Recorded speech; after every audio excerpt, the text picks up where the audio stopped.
Up, up, down, down, left, right, left, right. Wanna press my buttons, ladies?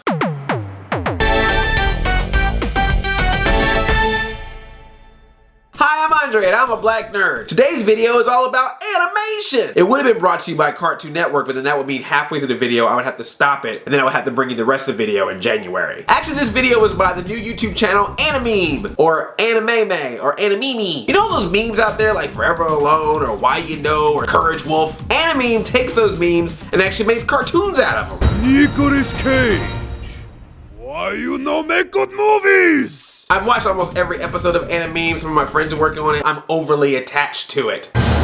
So boom, click right there if you want to see more of it. Subscribe to Animeme and tell them Black Nerd sent you. And tell them that they should make me a voice. I can be non-threatening black guy. Jay-Z, those two letters are next to each other in the alphabet. Now in addition to checking out Animeme, Animeme, I also checked out the new Disney movie Wreck-It Ralph. I'm gonna review it. I'm gonna tell you the good, I'm gonna tell you the bad, and I'm gonna tell you the nerdy. And just for the record, this is a spoiler-free review. I will not give away any of the references that are in this movie. The only ones I'm going to mention are the ones that they've shown in the trailers. There's an arcade. When the arcade shuts down, all the game characters come out and interact with each other. It's really cool. And there's this one character, Wreck-It Ralph. He's in the game Fix-It Felix Jr. and he plays the bad guy in the game. Nobody likes him. He wants to actually have friends and be liked. I know how he feels. Throws boomerang.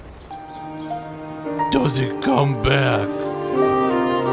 Wreck-It Ralph does not want to be a bad guy. He thinks he's more than that. So he game jumps, tries to go on other different games to prove that he can be a good guy. He ends up in this Halo Call of Duty hybrid called Heroes Duty, and in this sweet candy Mario Kart-like racer called Sugar Rush. First, the good. This movie is just freaking great. It's action-packed, it's funny, it does a really good job at giving you a bunch of video game references, especially at the top. But then once it really gets into the meat of the story, it kind of drops it a little bit. It's not overkill, it's not like reference the movie. It's kind of the same way how they did Toy Story. It wasn't about just, oh, hey, what toy can we see next? It was like, well, there's still a movie here. I appreciate that Wreck-It Ralph did that. And when they do pull out the video game references, some of them are old school references and some of them are new school references. So no matter what age you are and you like video games, there's gonna be something in here that you're gonna recognize. I'm gonna say that Wreck-It Ralph would be the perfect movie for a guy to take a girl to and realize if the girl he's dating is too young for him. If a video game pops up from like 1980 something and she leans over to you and goes, what is that? I don't understand. What's Tapper? And you know exactly what that is. She's too young for you, bro. Get an older woman.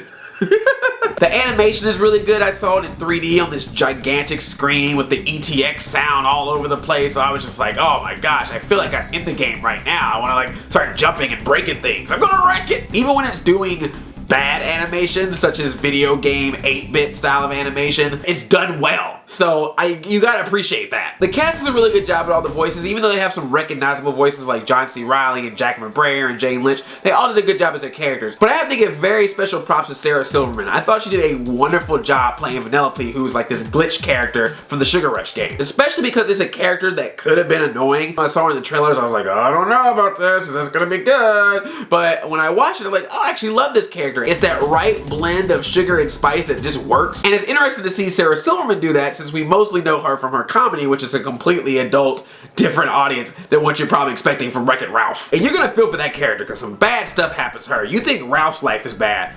Woo! That girl had it tough. Born with a physical disadvantage. Playing life in hard mode.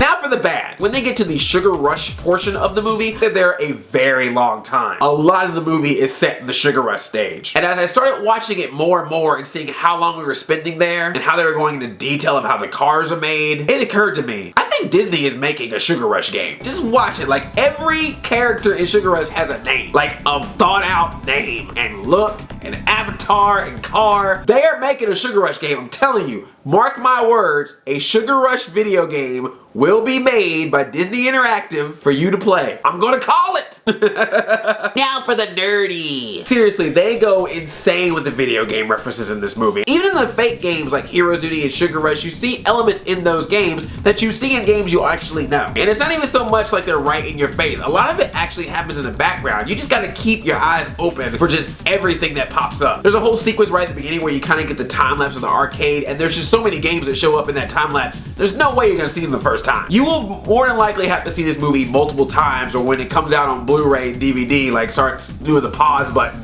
just so you can catch every single thing that happens. Pretty sneaky, sis. Even before the actual movie starts, there's a video game reference. And stay to the very, very end of the credits. There's even another one at the very end that's very funny. Wreck-It Ralph even has a theme song. Listen really closely if you can figure out who sings his theme song. It is also a reference. You tell the people that made this movie really knew their stuff about video games or really did their research. It's amazing how a movie about video games can do better than a movie about a video game. Think about it. And it's not even just game references. For some reason, there's a lot of candy references in this movie. And I kid you not, there is even a subtle Star Wars reference. It makes me wonder if they went back and put it in this week before the movies went out. Because it's very quick. It made me laugh. Because I was like, ooh, oh Disney, you sneaksters. I absolutely adore this movie. I will not say it's on the same level as Toy Story is. The toys you're going to probably hear like, it's the Toy Story of video games. Toy Story is definitely a better movie, but Wreck-It Ralph is something that could have been really bad or just mishandled, done very well. If you're an old school gamer, you remember the old arcades, it tugs at your heartstrings with that, and I really, really adore it. I think they did a wonderful job with it, and I'm hoping that when Best Animated Feature comes around for all these awards, that Wreck-It Ralph is in that mix. I mean, I know we always get the Pixar films, I know we had a Pixar film this year with Brave, but I think Wreck-It Ralph needs to get some recognition. Recognition! And of course, I gotta give props to Q*bert. Q*bert is awesome in the story. He's only in a few scenes, but he kills it. I love Q*bert. Q*bert, you are back. I wanna see your toys at Disneyland. Let's make it happen. Give me my Q*bert merchandise. I want some Q*bert. I want a Q*bert plush. I want Q*bert action figures. I want a talking Q*bert that goes wah, wah, wah, wah. Make it happen, Disney. You pretty much own him. Go see Wreck-It Ralph. Take your whole family. Take a date. It's a lot of fun. A great start to the holiday season of movies. I'm gonna recommend it. I recommend it. Oh God, the puns! The puns! Now I want to hear from you. If you haven't seen Wreck-It Ralph, let me know if you're gonna go see it. If you have seen it, let me know if you like it or not. Also, if you could hang out with any video game character in real life, who would you hang out with? Me? Princess Daisy. What? Smoochy smoochy. Leave a comment or video response. I love you like a play cousin. I'm out. Jake Jar. Up where Anakin uses the Force, Han and Chewie. Now with Disney, they bought Star Wars.